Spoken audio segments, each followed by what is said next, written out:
Hey guys, welcome back to my channel. It's Tuesday, December 20th, 2022, and I hope your day is going amazingly well. Well, normally on this channel, I talk about a variety of shows, reality shows such as Sister Wives, Duggars, Goslings, occasionally Little People Big World, and other random stories that I see fit to share with you all. Recently, I have been binging on Netflix, and I ended up watching a series called Harry and Meghan. I have followed this story occasionally over the years, but I would love to hear your input on it.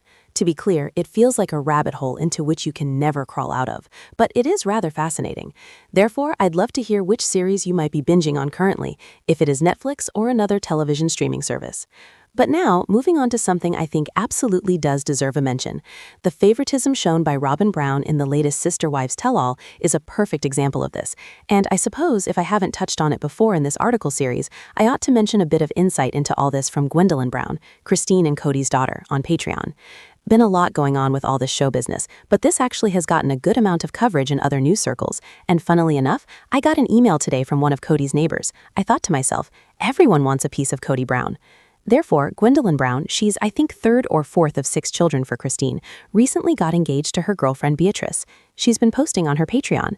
Patreon, for people who don't know, is a membership site where people put up content and they get paid for it. Early on in her Patreon page, she answered a few questions she got concerning Robyn. Of course, a relevant topic in her family is always this one. Is she a manipulator? Is she basically controlling? Is Cody in charge? Or did they establish this dynamic duo where they both survive off each other? Cody is actually the head of the household, and Robyn says he's the head of her household too, but this in no way means she doesn't know how to get what she wants. Christine Decker had a lot to say about this in an interview with me last week. Trust me, when you see it and check it out. One of the things being asked all the time is if anyone in the family wishes they hadn't brought this child into their family. Well, there is an article in The Sun not very long ago, and this is all conjecture, mind you, but apparently Meri wishes she hadn't. Among other subjects we will discuss today include, has anyone in this family spoken to Cody and or Robyn about their relationship? Have the children? And what takes place when these conversations do happen? And a very insensitive topic which may show just how Miss Wolf really is when she's not in front of a camera. Well, before I get underway with all this, I'd really appreciate it if you could do me a quick favor. Give this video a thumbs up, and if you haven't already, please do subscribe to my channel. So, if you haven't subscribed yet, this is your chance. Remember to keep those notifications enabled so you can be alerted when I go live or post a new video. Oh, and don't forget to leave a comment if you have an idea you want to share with me. I love hearing your ideas. Current plans are to reach 500,000 subscribers by 2024, so we have time to reach our goal. If you haven't subscribed yet, please hit the subscribe button. I am all ears if you have a topic in mind for a video. Anyway, let's get into Sister Wives. The show is now in its 17th or 18th season. I don't know how they keep up with it sometimes, and it's now over 12 years since they began. I mean, this occurred to me the other day. Yesterday, actually. I was setting up a split-screen image of Cody's face during this ordeal where he was trying to fake tears when Suki was talking to him about Rice Krispie treats. Well, I have officially titled this Rice Krispie Treat Gate because, come on, you all know this part of the series. Suki makes these treats each year. Cody wasn't going to make up, and Cody was all in on this lie. Apparently, in an upcoming episode, Robyn will state that Christine is the cause for them not being able to reconcile, which, of course, is simply not true. Now, I do want to preface this with a comment about some recent news that The Sun put out. They stated a few days ago that Janelle lives in Utah. No, she does not. They also stated she is staying with her daughter, Savannah, which is not true either, since Savannah is in high school and living with her mother. They don't always have good sources sometimes, but this latest report actually makes pretty good sense to me, because it jibes with some statements Meri has made over the years. Although Meri professes her love for Robyn on the reality show, she admitted in the very first season and in her book, Becoming Sister Wives, how jealous she was of her new sister getting to share attention with her in their household. Meri and Cody were not exactly in a good place in their relationship. Things were far from roses and Skittles, in Cody's words. As reported in The Sun's headline, Meri had always been jealous of Cody's wife of choice, Robyn, before they split up. No one can claim this is a shock. The answer can be found in their book, Becoming Sister Wives, per above.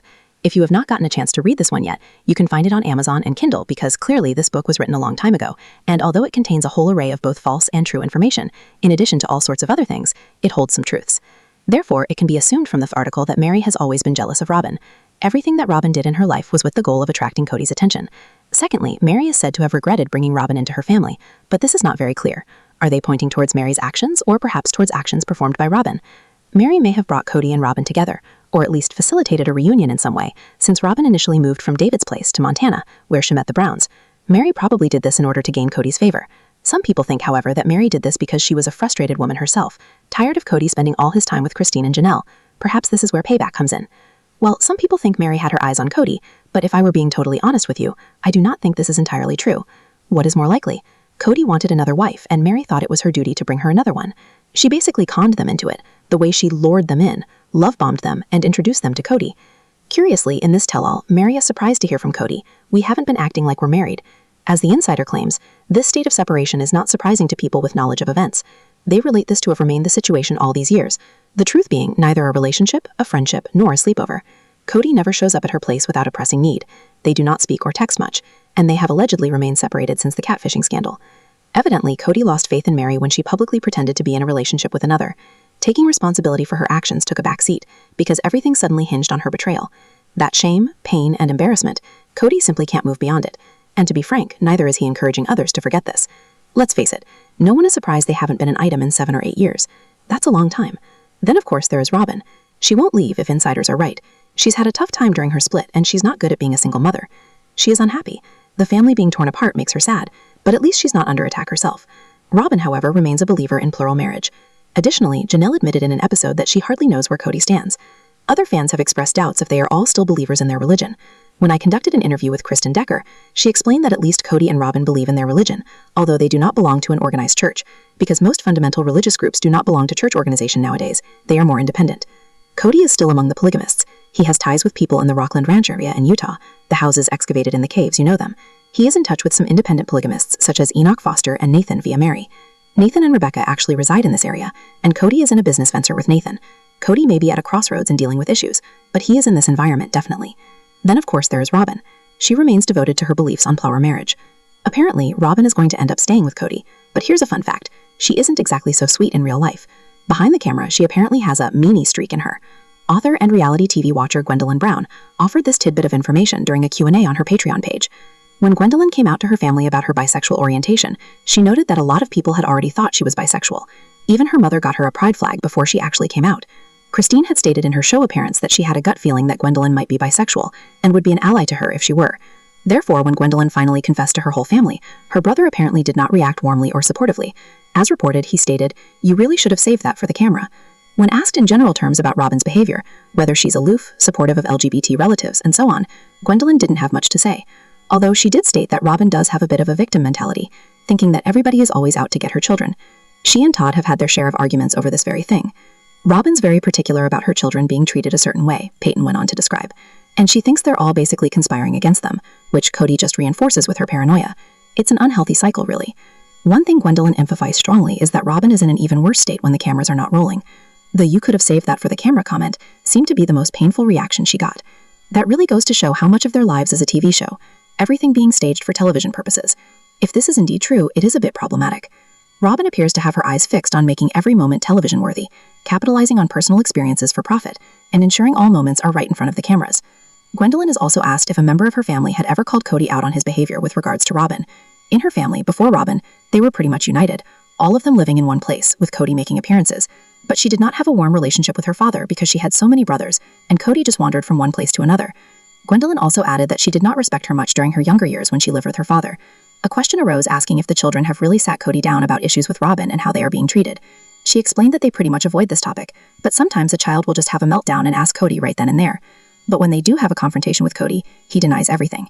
Such is the case when one of the children asked why Cody chose to spend time with them rather than with them and their mother, and Cody's implication in essence went no further than, "I side with those who side with me." As for Cody, according to Gwendlyn, when questioned if he is pretending to be a good father or something changed, Cody simply grew to enjoy life with Robyn and her children more than with other family members. Therefore, in summary, Robyn wants things to be recorded for the camera. She thinks that everybody is out to get her and her children. Cody did not do anything wrong, but confessed that he likes being with people he likes in return, and it appears that Robyn will do whatever Cody wants in order to get whatever she wants. They both have dedicated their loyalty to whatever storyline they have come up with in order to keep this show interesting. As for next season, this is what you need to know. They are all still under contract, and believe it or not, this latest installment has proven to be a rating success. They pulled in 2.2 million viewers with just their premiere episode. They either can't get enough of it, have a love-hate relationship with it, or can't believe this train wreck is happening. Season 18 is taking place, and because Cody is under a multi-year contract, he's stuck with this show. As a part of this show, he is a polygamist, which leaves him with two options: continue with the storyline or come up with a new one. Meanwhile, another group of wives is campaigning for their own series, perhaps titled Life After Polygamy. Would you be a viewer of this series? How about a series featuring Cody and Robyn in Life After Polygamy? So in summary, Meri is regretful, Janelle is opinionated, and Gwendlyn's view brings an added level of insight. Oh, and lots of talk about Robyn. But do you really think it's Robyn's problem? Or perhaps it's a function of being a polygamist? Or Cody's decisions? I would love to hear your views. Leave them in your comments below. Bye, guys.